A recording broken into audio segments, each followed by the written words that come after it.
তারাপুর নতুন দিগন্ত ক্লাবের পরিচালনায় আন্তঃবিদ্যালয় ফুটবল প্রতিযোগিতা অনুষ্ঠিত হলো।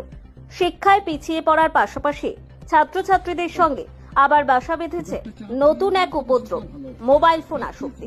ছাত্রছাত্রীদের মোবাইল বিমুখ করতে অনূর্ধ্ব আন্তঃবিদ্যালয় ফুটবল প্রতিযোগিতার আয়োজন। 9 নভেম্বর শনিবার তারাপুর প্রাইমারি স্কুলের মাঠে 11টা থেকে 8 দলীয় আন্তঃবিদ্যালয় অনূর্ধ্ব ফুটবল প্রতিযোগিতা অনুষ্ঠিত হলো। প্রতিযোগিতায় উইনার্স শাহাপুর উচ্চ বিদ্যালয় এবং রানার্স বর্ষাল উচ্চ বিদ্যালয়। টুর্নামেন্টে সেরা প্লেয়ারে জায়গা করে নেয় জিৎ ভান্ডারী। জয়লাভ করেছে, ওনাকে বরণ করে নেওয়া হচ্ছে।